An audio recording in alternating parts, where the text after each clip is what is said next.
Hello दोस्तों, ये कहानी है एक ब्रह्म राक्षस की, जिसे आप लोग जानते ही होंगे। इस पर कई कहानियां बनाई जाती हैं और राक्षस के अनेक नाम होते हैं, जैसे कि पिशाच, राक्षस, टायन, चुड़ैल आदि बहुत से नाम होते हैं। तो दोस्तों चलो मैं अपनी कहानी पर आता हूँ। हमारे गाँव में एक ब्राह्मण रहते थे जिनका नाम दुर्जन सिंह है। दुर्जन सिंह को लोग दुर्जन जी कहकर बुलाते थे। उनके घर से कुछ दूरी पर एक खेत था। उस खेत में एक बहुत बड़ा बरगद का पेड़ था। वो बरगद का पेड़ बहुत पुराना था। कुछ समय के बाद उन्होंने उस खेत पर घर बनाने का सोचा।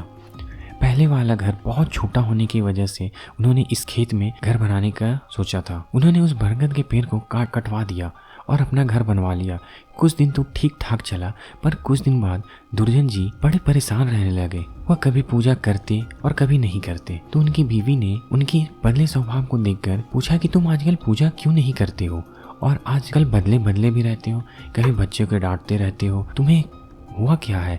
दुर्जन जी के चेहरे पर मुस्कान आई और वो कहने लगे, मेरा घर तोड़कर अपना घर बना लिया है और इसे क्या पूजा करने के लिए कह रही हो? मैं ही तो भगवान हूँ, इसे पूजा करने की कोई जरूरत नहीं है। वो कभी दांत मीचते, कभी प्यार से बोलते और कभी उनकी आंखें लाल हो जाती। कि बीवी को शक हुआ ये जरूर किसी का साया है, नहीं तो वो ऐसे बात नहीं करते हैं जैसे कि उनके अंदर से दो लोग बोल रहे हो। तब उनकी बीवी ने उनको बिठाकर हनुमान चालीसा पढ़ने लगी। वो सोच रही थी कि अगर कोई होगा तो भाग जाएगा, पर दुर्जन जी पर उसका कोई असर नहीं पड़ रहा था।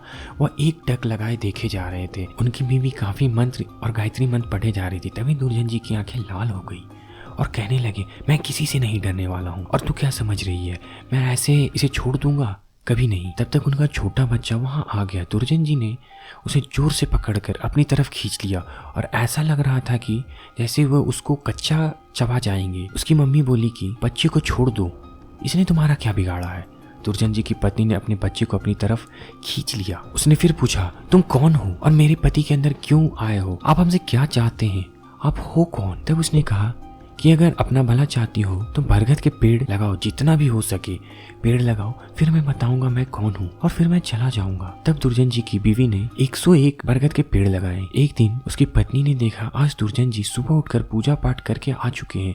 तब दुर्जन जी के अंदर जो साया था उसने बोला, मैं तुम्हारे पति को आज छोड़ के जा रहा हूँ, तुम सदा सुखी रहो, तुम्हारा आचार विचार बहुत अच्छा है। मैं ब्रह्म राक्षस हूँ, वैसे मैं किसी को भी नहीं छोड़ता और ना किसी से डरता हूँ। तुम्हारे पति ने मेरे बरगद के पेड़ को काट दिया था जिस पर मैं हजारों सालों से रह रहा था। मुझे गुस्सा तो आया, पर मैं तुम्हारी अच्छाई के कारण तुम्हारे पति को छोड़कर जा रहा हूँ। तभी दुर्जन जी अचानक सही हो गए। तब दुर्जन जी की बीवी की आंखों में आंसू आ गए। तो दोस्तों, अगर बूढ़े के साथ अगर तुम भी अच्छा करोगे तो वो एक दिन वह भी अच्छा हो जाता है। अगर आपको ये कहानी अच्छी लगी होगी तो हमें कमेंट सेक्शन में जरूर बताएं और इसी तरह की कहानियां सुनने के लिए हमारे चैनल को सब्सक्राइब करें, बेल आइकन को दबाएं। तब तक के लिए Vande Mataram and stay safe.